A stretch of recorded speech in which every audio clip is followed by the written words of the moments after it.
Hi, this is Linda West with Living Live, and I'm excited to bring to you today Sanja Hatter. Now, today we're going to talk about fear, and we're going to talk about influencers, like how you can get yourself in front of those influencers that you want to. Sanja is the perfect person to talk about this because she has done it. So first of all, if you have ever experienced any kind of fear in your life and you want to learn how to break through those fears, or if you want to get yourself in front of influencers, I highly recommend sharing this video with your friends, okay? So I'm going to introduce Sanja. She, besides being an amazing mother and a very dead sexy wife, Sanja is the co-founder of Thrive, Make Money Matter. We're going to talk about that in a little bit, okay? And she's the director of operations of the Hatter Group, LLC.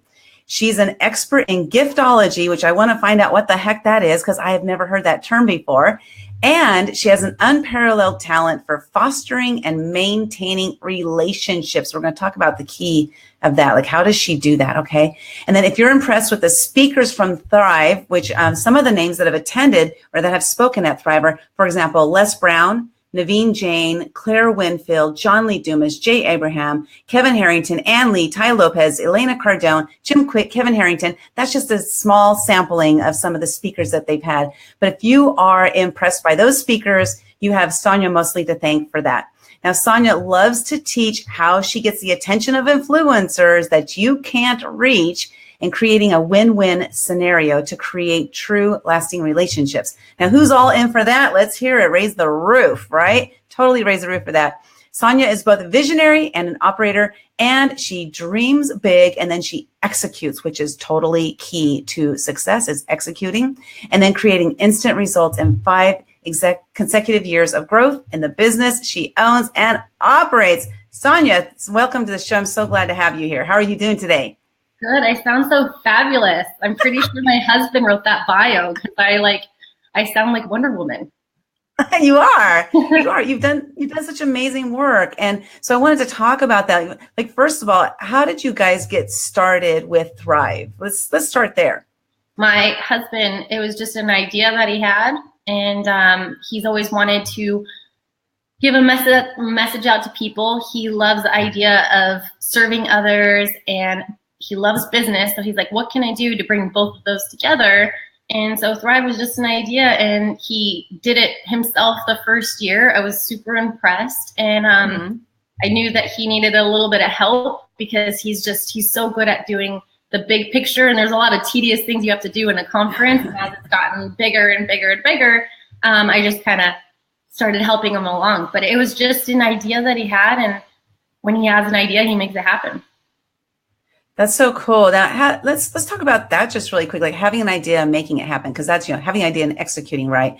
And how many times would you say, maybe not times, but percentage-wise, how many times have you had an idea, executed, and then realized that, you know what, maybe I just need to bag that one. It wasn't a very good idea. And then at what point do you know that that's not a good idea?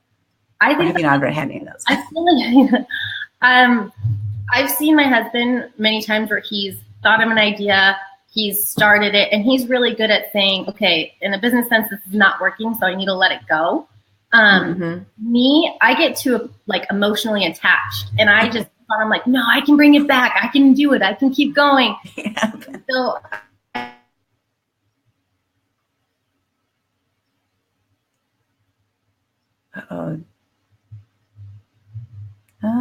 can you guys hear me? Because I see there's somebody there. Can you hear me? Can you hear Sanja? Okay. Oh, there. I think you're back. Oh, can you hear me? I can now. Yeah. There was just like a little bit of a glitch there. So you were saying how you hold on to it, like you really, stay connected to it. And you're like, I can make it happen. I can make it happen. Yeah. I'm just an emotional person. So even, for example, like a house, he'll see a house and he'll know this is got good bones. We can make this work. Let's rehab it. Let's flip it. Me, I'll see the home and I'm like, oh, I can have my babies here and I can do this and that. It's hard for me to distinguish business and not get emotionally involved in it. And so I feel like as the years have gone by, I'm getting better at it. And I could say, okay, this idea I have won't work. I wanted to start a little studio with making kids look like superheroes. And I was like, okay, the numbers don't work. I have to scrap that. But I want to start a champagne line now and I can see the numbers, it will work. And so that I can keep going with. And once I see, all right, this is actually working out, I'll move forward. And if I see the cost is too much for each bottle for me to send out and whatever, then I'll have to scrap it. Like, I just can't get very emotionally attached to these ideas anymore. But Thrive was just supposed to just be a business, and now it's turned into this big emotional attachment because we've impacted so many people and we've grown a community. So now I'm like right back to where I was, where I'm like, okay, I'm so emotionally attached to this idea. Like, this has gotta work. We gotta keep going because this is actually impacting others. So this one I can't give up on. Well, that's awesome because it's been, it's a great event, helped so many people. I know that we were talking earlier about my mentor, for example. He started a magazine because he was sitting at Thrive, and there was something that was said about having a magazine. He's like, we're starting a magazine. And now, so it's cool to think like how many, you don't even know all the people that you've impacted there, because not everybody voices it. They just go on with their lives. And so to think like how many people you guys have helped, through this is absolutely amazing.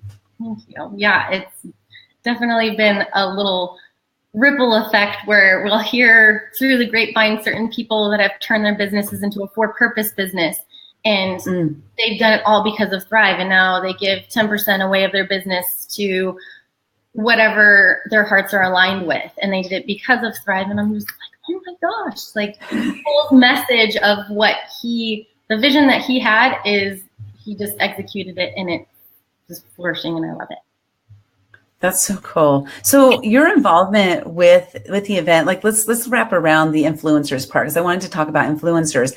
So talking about influencers, what was your first step that you took to reach out to an influencer, and how did that feel? Did you have any fears around that? I guess would be like my first question.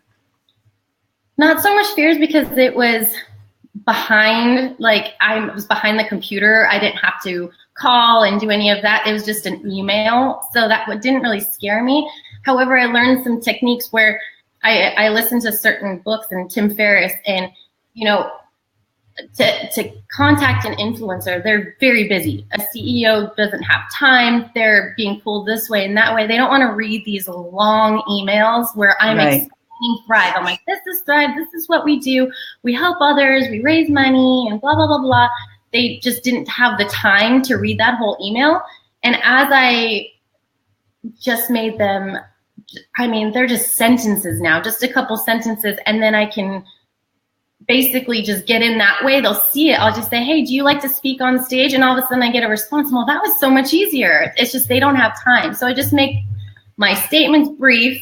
And if they choose to come with us, then it just works perfectly. And I've noticed that Instagram has been my best way to communicate with all the influencers. I've tried Facebook, I've tried emails, I've tried looking at so many different aspects on how to contact this person, but just Instagram, a lot of influencers actually check that. They don't check all the emails or other messages. So if it's just a quick thing where it says, hey, would you like to speak on our stage? We have a 3-day conference.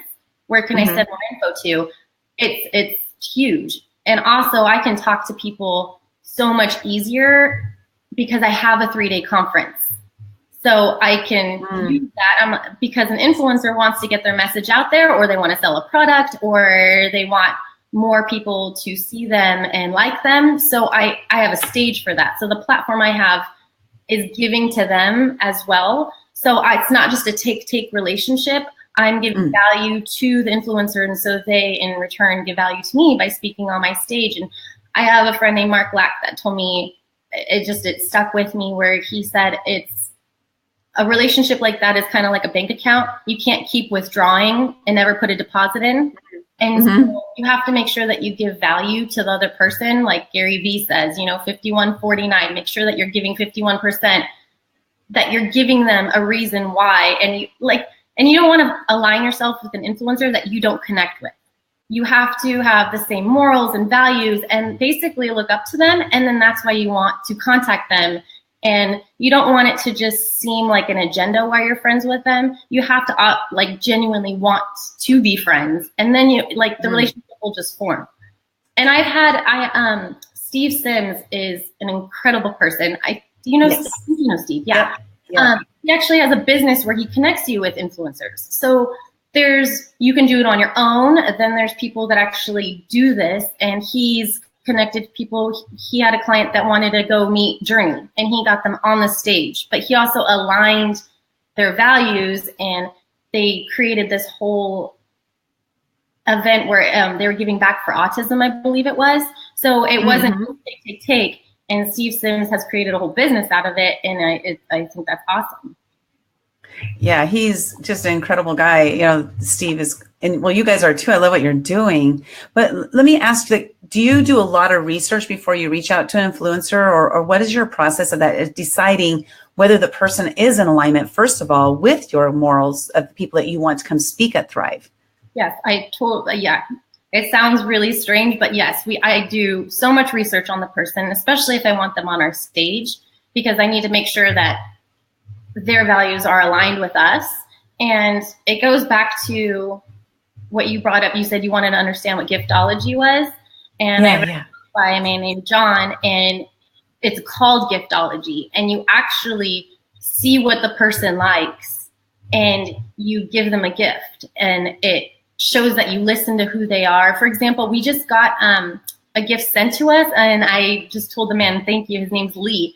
He sent my husband and I skateboards, and it says Thrive on the bottom. And so he's actually, that shows me that he's followed my Instagram, sees that I am skateboarding with my husband, and he made us a skateboard, and it has a Thrive logo. I'm like, I was literally blown away. That gift ran out in my mind, and now Lee has made an impression on me. And when I see him next at Thrive, I'll want to continue that relationship with him because he gave me value. Not that, I mean, it's a skateboard. I can have someone just write me a note, and it means the world to me. But giftology is this is it right here. Oh, cool. It just flew out of the sky. That's amazing. Like, it's just extremely thoughtful. And to have someone give you a gift like that, it just shows that you care. So when I do have a relationship with somebody, my love language is giving gifts, and I love to see what the other person likes and give them something that stands out. For example, I went to, Grant Cardone and Elena Cardone. It was Elena's birthday. It was a very intimate birthday party. I think there was like 30 of us. And I was like, what should I get her? And I was like, she likes Chanel. She likes this. She likes that. I could go get her some earrings or some shoes. But I was like, that doesn't stand out. And I care about her, and I care about our friendship. I don't want to just have it be a shallow relationship. So I was like, what does she like? She loves guns. And so she loves to go shooting.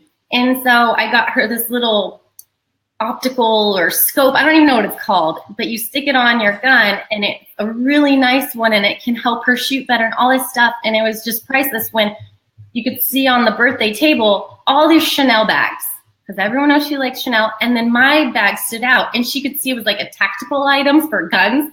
And she just like ripped it open, and she was so grateful. And it just shows that I listen and I know who she is. And so I think gifts are huge in that space of influencers. I've had where we've done podcasts, we've done stuff, and someone just sends us a gift basket and saying, thank you so much for doing this. Or we had a speaker on stage, and he sent us a Cutco knife that said Thrive. It's those people are giving to us, and then we want to give even more in return. Right, and I love that. It's interesting you mention that, because just the other day I was talking to a potential client, and something came about her dream, like one of her dreams that she wants for her future.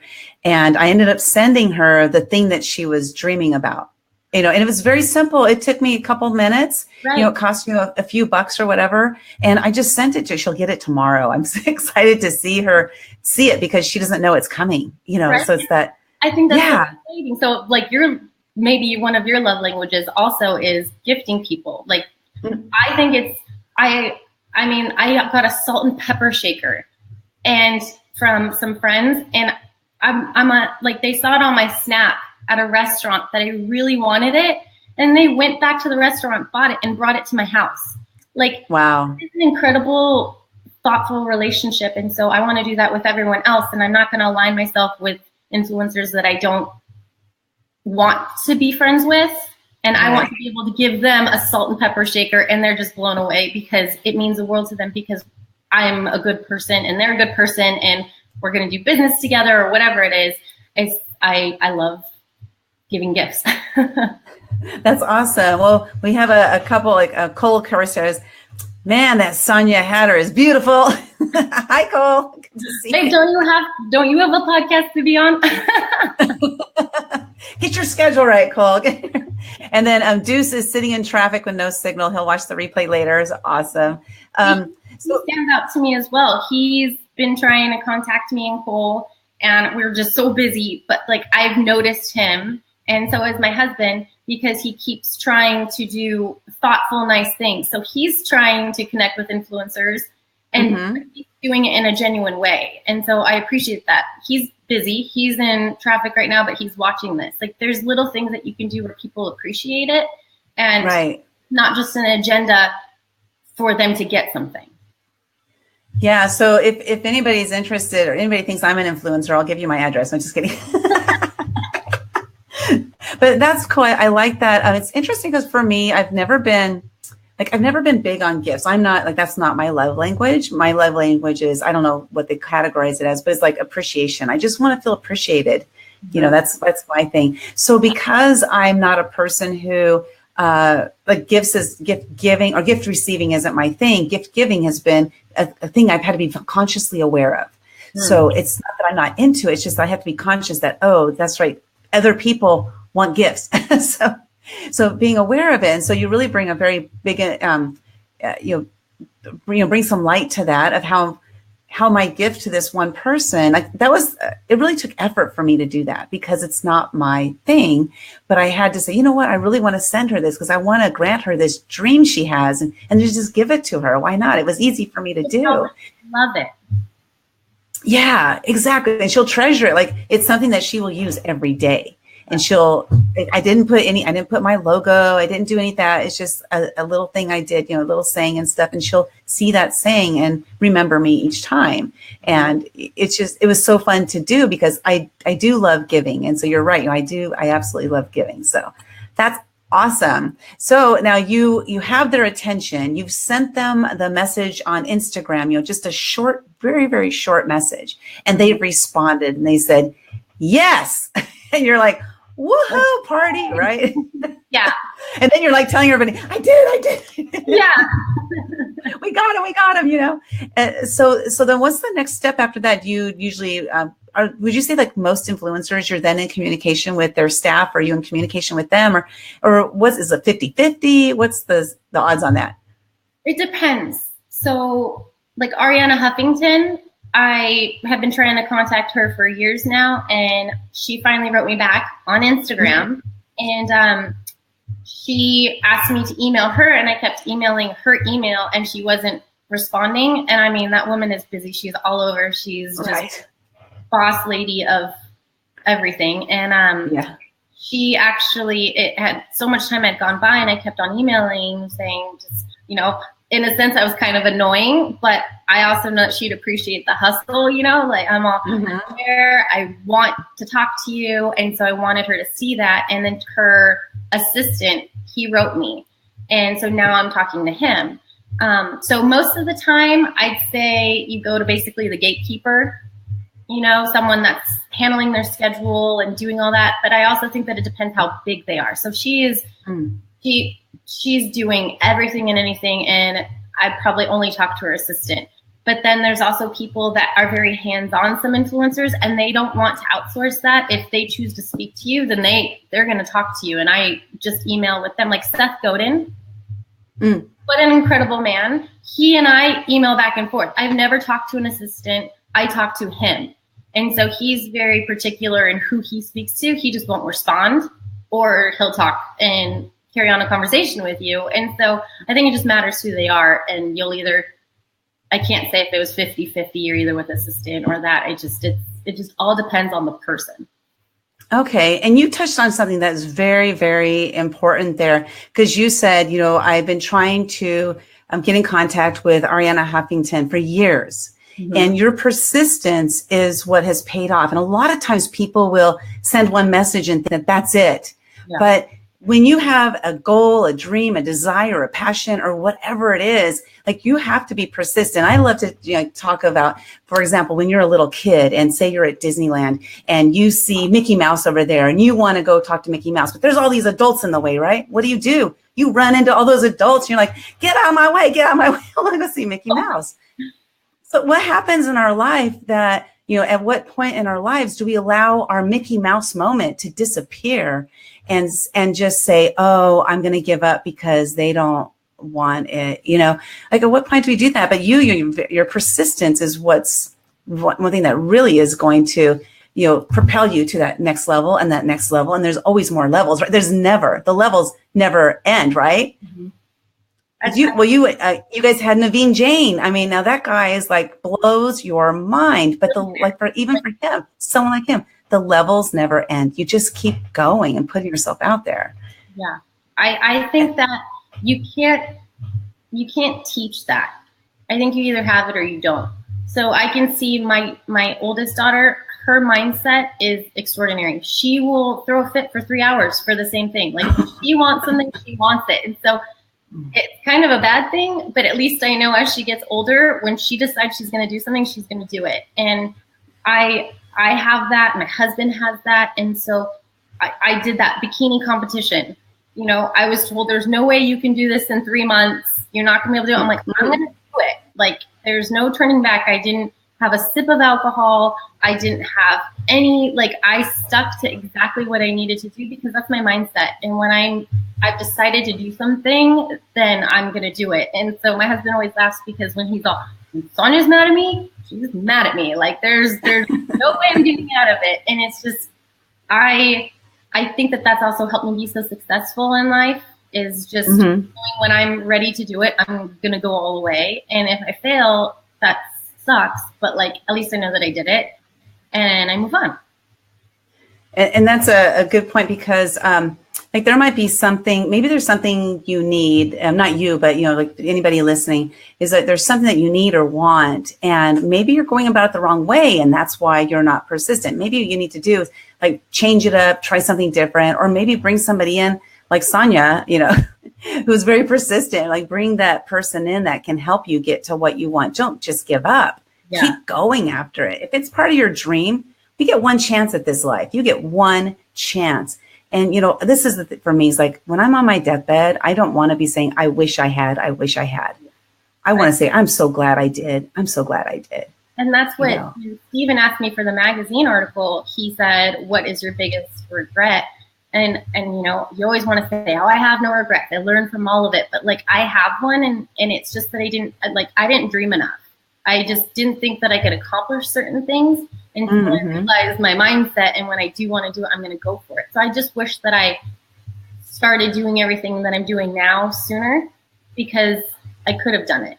And who knows where I'd be now. But I'm grateful that I'm doing it now. But I've had dreams of starting my own champagne line, having dreams that we're going to have 1,500 people at Thrive this year. And that one day we're going to have Dwayne Johnson on the stage. I have these goals now, which before I would never, I'm not going to even attempt doing that because I'll fail. Now I'm going for it. I love it. I love it. So they can attend Thrive by going to attendthrive.com. Are there any speakers that you can announce yet or not yet? The dates are September 14th, 15th, 16th. 14th, 15th, 16th in Las Vegas. Mm-hmm. It's going to be at the Hard Rock. And okay. Richard Branson just actually bought the hotel, which is amazing because I've been trying to get him for years to speak there. So oh my gosh.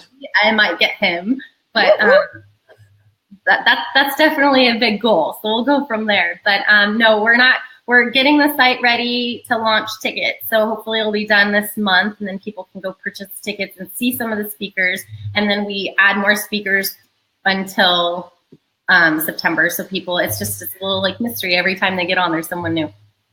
Okay, now if they want to get on your list, since the website's not launched yet, if they want to get on your list to be notified when it's launched, how do they do that? They can go to victoria@colehatter.com and message Victoria, and then we will send them a message and let them know when to go to the site. I'm going to put that in the comments here really quick. Okay, so victoria@colehatter.com. I put that in the comments, you guys. So go ahead and, click there and comment and contact Victoria to get on that list, because it's an absolutely amazing event. It has changed so many people's lives. And if you have, there's Victoria right there. Hey, Victoria. If you have, dreams, which I hope you do, if you have passion, which I hope you do, if you have desire, which I hope you do, and you're not achieving your dreams, your passion, your desire, I highly recommend attending the Thrive event, because this is an event where you're going to meet up with people. Cole, are you supposed to be on that podcast right now? But he says you can opt in on the site as well. So you can go to attendthrive.com, and there is an opt-in on the site. So do that. But, you're going to meet amazing people. So it's not only about the speakers, is it, right? There's the people in the audience that are attending as well. You're going to meet amazing people in the audience. And so you want to share with us maybe like, what is the audience filled with? Like, what kind of people are attending the event?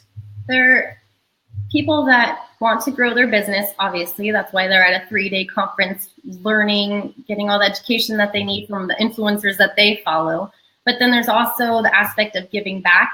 So we teach people how to make their business a for-purpose business, like Tom's Shoes, where you buy a pair of shoes and then you're giving a pair of shoes away to somebody.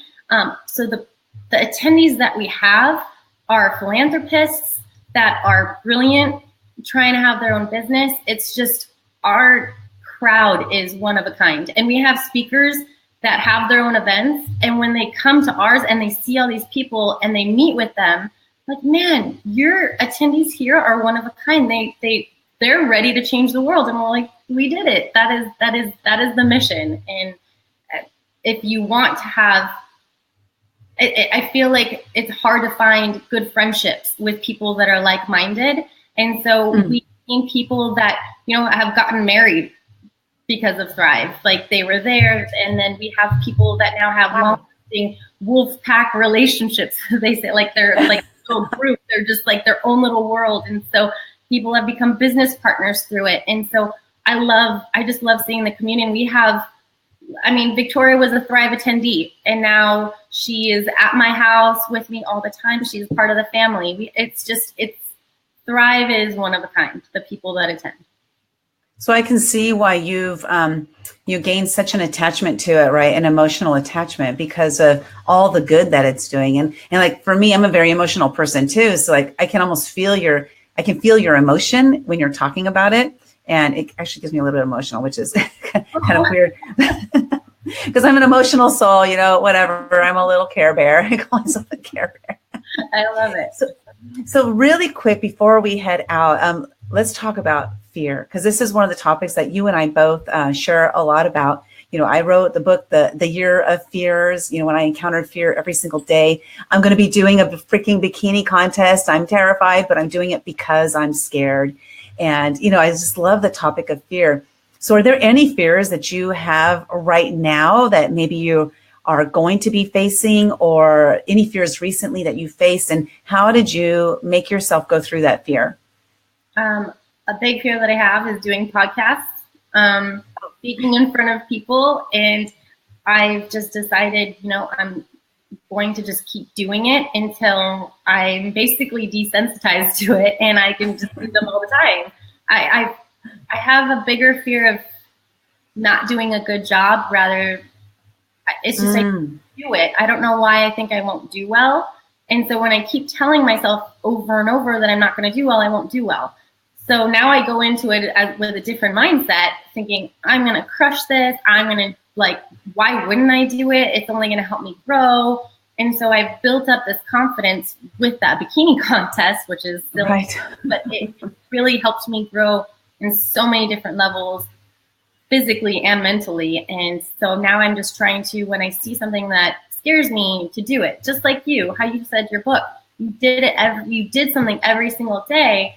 And once you do it, it's not so scary anymore. So I'm trying to do more of those things and just keep growing. Well, it looks like you're actually doing more of those things. Like you're here right now. It's not a podcast, but it's a live video interview. So it kind of fits under this. Scarier because there's people listening right now, at least a podcast. Right. That's true. That's true. There's no do-over. There's no cutting out stuff that we like, let's take that part out. There is none of that, right? Well, what I love about it is that, so first of all, you're doing it, which is awesome because you are doing it because you're scared, and it is going to make you more confident and stronger and all that. But here's the side effect of it is that you're also impacting other people's lives, and you're encouraging them to also face their fears. And that's, for me, that's like the best charge. As I say, you know what, I'm going to do it because I'm scared. And when I do that, every time I do that, somebody else is like, I'm going to do it too because I'm scared. Mm-hmm. And I'm like, wow, just like the ability to help somebody else through their fears. Mm-hmm. Like for me, because fear held me back for so many years. Like I was 51 before I did the Year of Fears. And, it's like, it just totally changed my life. Now I could say, I wish I had done it earlier, which, it's okay. I just had a lot more fears to go through. By the time I was 51, boy, I just stacked them all up. I had a huge suitcase of fears. But then you got to write your book because of it. Yes, exactly. See, so all good things come out of fear. Well, is there anything you want to share with our audience, before we head out? I know we want them to attend Thrive. That's, again, attendthrive.com. Opt in there so they'll notify you when the site is launched for you to purchase tickets. But is there anything else you want to share with the audience? Just kind of what you said, that you did your fears and I'm doing mine, but it all is for a greater purpose. It's for your why. And when I say your why, it could be your kids, it could be to impact others, it could be so many different things. You have to figure out what that is and then just keep going with it. And having so many people message me online after I did my fear talk or after I did my bikini competition saying, you did this, now I'm going to do it, and you've helped me. And that's the only reason I'm like, okay, if this is helping this person, then I'm going to keep going. And then when I saw my daughter holding my trophy and she's like, Mommy, I'm so proud of you. I have to keep doing this kind of stuff because not only is it helping me grow, it's impacting others. And my why here on this earth is I want to help other people. And so if I'm going to do it by doing things like this, I got to keep going. Yeah. Oh, I love it. So holding your trophy, and to have your child say, I'm so proud of you. Oh, it was just, I bet you melted, right? Oh my gosh, it's going to make me cry just thinking about it. She was so proud of me. And my husband, he cried. He was like, I'm so proud of you. Like, oh, I just have the best support team in the world. Well, I'm crying right now. Because I totally, I can see myself up there. I'm going to have your daughter come watch me so she can tell me she's proud of, because how old is she? 5. 5. Oh, perfect. Yeah, I'm going to bring her along to tell me how proud of me she is. She will be proud of everybody. Yeah, mine are 33 and 34. So they're like, and they're probably so proud of you. You have to make sure they see all this. If I knew my mom was stepping out doing all this, I'd be like, Mom, I'm so proud of you. Okay, I will share. I haven't shared it with them. So oh my goodness, that'll be probably the best part. That'll be your why. Oh my gosh. You know what? And it's crazy because why haven't I shared it with them? It's probably because I'm scared. Oh my goodness. So, hang up with me and go do that right now. I will do that. My daughter lives next door to us, so I'm gonna easy. Yeah. Grab a glass of wine and go head over there and tell her. I'm gonna ask her to come and tell me how proud she is that day.